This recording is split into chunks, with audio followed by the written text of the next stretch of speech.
Hello and welcome back to my channel where I like to have fun with all things beauty while being critical about what I accept into my collection. Today I will be reviewing two new products from About Face. So that's going to be their two new Ballet Beam highlighters, which I will be applying on camera. I don't have them on now, as well as their Holosticks for the eyes. Now, if you've been here for any amount of time, you probably know that I normally don't put makeup on camera. That is for a few different reasons, but lighting has been a real challenge for me to figure out. But I am trying something different today, so I really hope it works. I will definitely also include some B-roll and close-ups because I really like to be thorough in that way. I like to show what things look like in various lighting situations, so like my bathroom next to a window and outside. Also what things look like in the shade, because a lot of times that's where you can see what the undertones are. Some people might think that's excessive, but it's sort of what I've been doing for a long time, so I will stick with that format no matter what. I'm just going to try to, on top of that, add the addition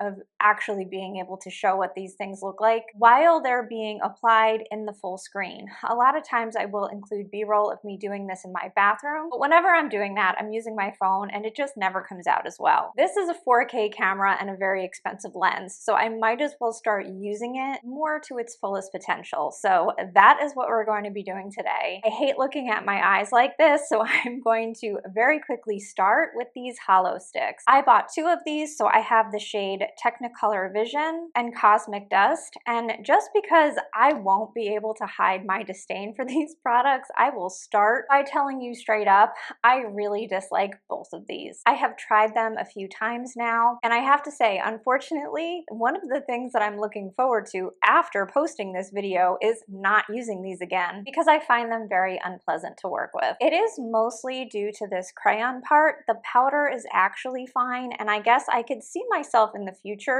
using the powders in here, possibly even by sticking a makeup brush into the pigment well or scraping some out on a palette with a tool. Between the two powders, I definitely prefer Cosmic Dust because Technicolor Vision actually shifts away to be clear at some angles, and I don't love that. In my opinion, the powder is salvageable, but I just really dislike the crayon portion of this. They're very waxy, they don't glide well, and in my experience, to achieve the color payoff that I am generally looking for means going over my delicate eyelid skin a lot of time, and I just don't like doing that. The one way I don't hate this is used as an eyeliner, especially along the lower lashes. I was pretty okay with how that felt and looked, but as an eyeshadow, I don't like either of these, and the formulas feel very much the same. The color payoff is different. It is much better in the blue one than it is in the pink one, but purely speaking about the formula alone and comparing these to what feels like hundreds of other crayon sticks that I've used, these gotta be among the worst. And I will talk about the powders separately. During my trial period with these, I tried these on their own, on top of what I usually use for a primer, so a MAC paint pot. And I also tried it on top of a liquid shadow that dried down completely because I thought that might actually be the best base to make this more opaque. Today, I am going to just go over my bare eyelid since I do think that was the application that worked the best because it was the one that was the least patchy, although that does highlight the fact that these are not very opaque. So without further ado, I'm going to zoom in and try to get this look on.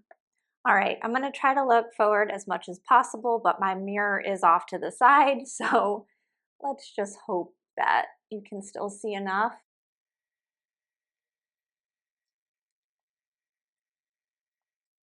All right, so that is what it looks like, quite built up. And once again, this is Technicolor Vision. Now I'm gonna go over this eye with Cosmic Dust.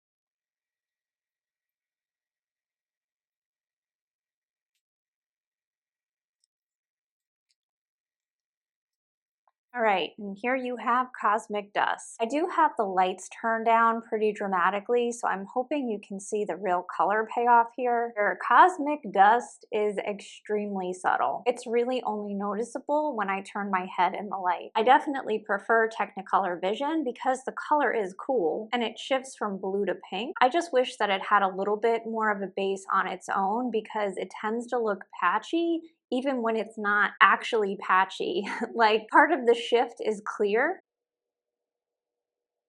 So when I turn my head in the light, the patchiness like shifts. It's not always patchy in the same place, if that makes any type of sense. I should clarify to say that's only true when the product is used on a bare lid on its own. When paired with any other products, primers, or powders, it's patchy all over, as you can clearly see here. But anyway, that's what we're starting with, and now I'm gonna go ahead and add some powder on top. Unfortunately, for whatever reason, I don't feel like the powder mechanisms are created equally here. I've been having a really hard time getting the Technicolor Vision one to actually come out on the brush, or the foam applicator tool, whatever it is. It doesn't want to pick up that much product. So I've done my best with what it's given me, and now we're gonna put it on the eyes.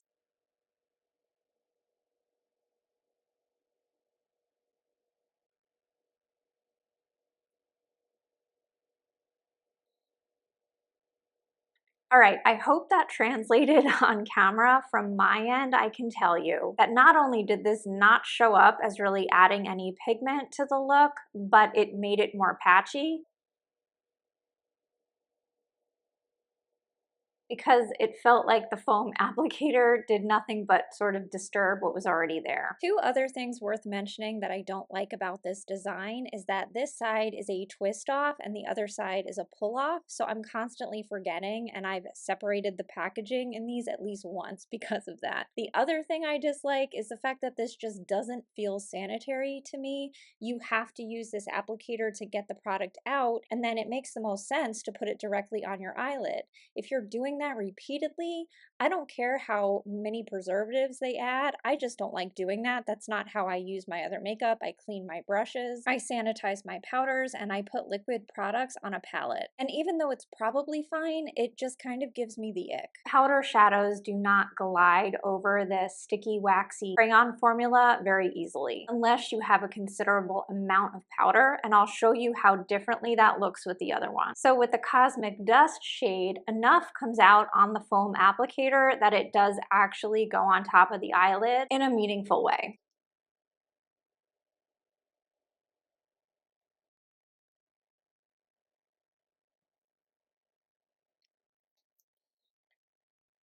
It's also a very pretty duochrome formula. So honestly, out of all four of these shadows, the single one that I can see myself ever picking up again is the powder side from Cosmic Dust. The other three definitely are not worth the effort. Now I'm gonna quickly try to show you the shift.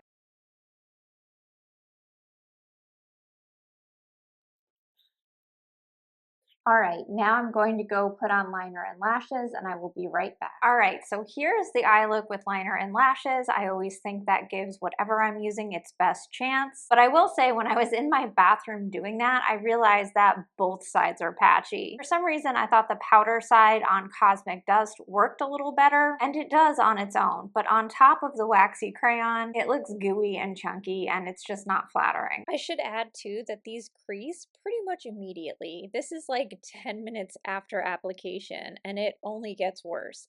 Even when I tried it with a primer, the creasing was a problem. I would say it wasn't the main problem, but it was definitely a problem. These just don't wear well no matter what. Ironic, since the swatches on the hand do last pretty well, but this is a good reminder that swatches do not tell you everything. So while I think the colors here are pretty, and I was excited about these, I really wanted to love them, at the end of the day, I just think they need to be reformulated. I'm sure that if you're talented, you can get these to work. I've seen talented people make just about anything work, but for me personally, there is nothing about these other than the fact that I spent money on them that makes them feel worth the effort. So I will probably retire these and maybe pull them out once in a blue moon for eyeliner, but that's about it, unfortunately. Luckily, I had a much different experience with the highlighter. Unlike the eyeshadow sticks, this felt like innovation that was unique and also well executed. I'll put up proper swatches, but I started with the shade Pirouette, which is a very light, icy tone overall, and I liked it so much that I actually went back and bought Arabesque. And this is like a rosy copper that I'm going to use today as blush. At first glance, I thought this might be too deep for my skin tone, but I was happy to see that it does pull very rosy, and I don't really have to focus my brush just to one area for that. I get the rosy tone just by mixing everything together. Today I will be using the little free brush that I got when I bought this, but I will say, don't go out of your way for this. I don't know if you can tell, but there are hairs flying flying around and falling out like crazy. I mean, it's a free gift, so it doesn't need to be good. And it's soft, it doesn't scratch my face or anything, but I can see this falling apart relatively soon. But anyway, let's zoom in and I'll get it on my face.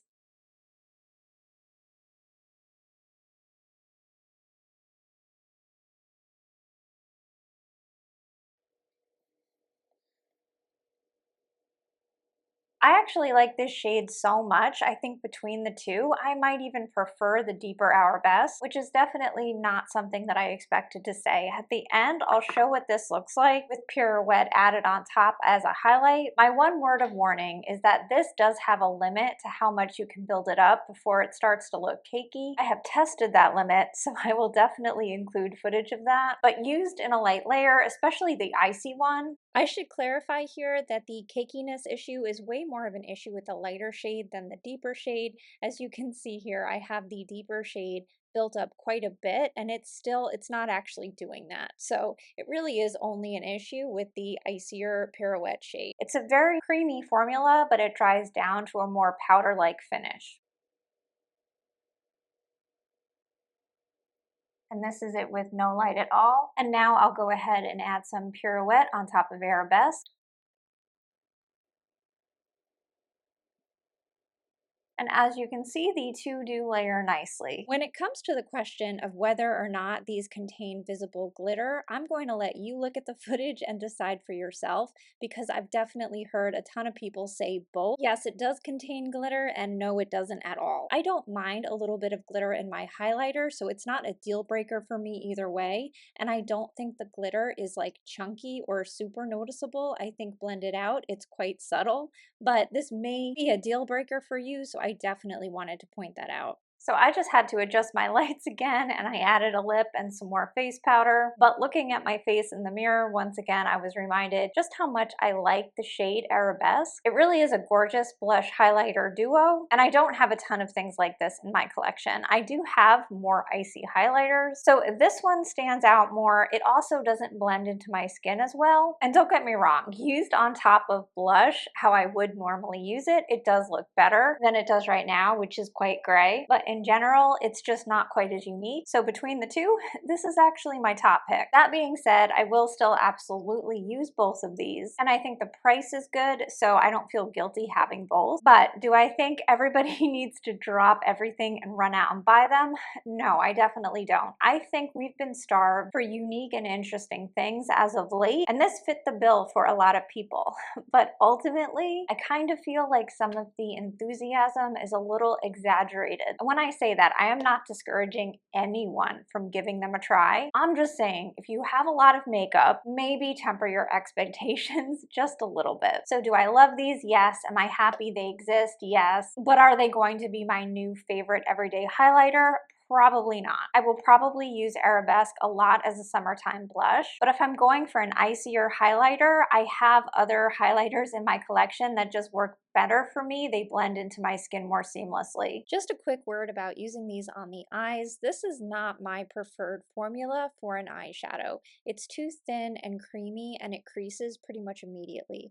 I understand how in theory you can get a light wash of color maybe, but that's not realistically what I'm going to use this for ever, really, so that's why I didn't include it here. For me, this is a highlight. This is best used as a highlighter. So still a success, yes, but I'm just trying to be more measured in my enthusiasm, because I think realistically, I could see these making it into my top 10, but not my top 5, and I really hope that makes sense. But anyway, to wrap this video up, these were a fail, these were a win. You don't need either, but the highlighters are definitely fun if they appeal to you. I have received my Nomad Greek Odyssey collection. I have been playing with that palette. It's a big palette. It's like 18 shades. So it's gonna take me a while to come up with looks. I probably won't do a separate video for that collection, only because those videos don't tend to do that well for me on my channel. But if people do want to hear more in-depth thoughts from somebody that purchased it, I can absolutely do that. If not, I will include it in a Nomad palette ranking video. I do at least one of those every year, and I'm also really excited to be working on a Half Magic Beauty video. I purchased an embarrassing amount from them once I got a 20%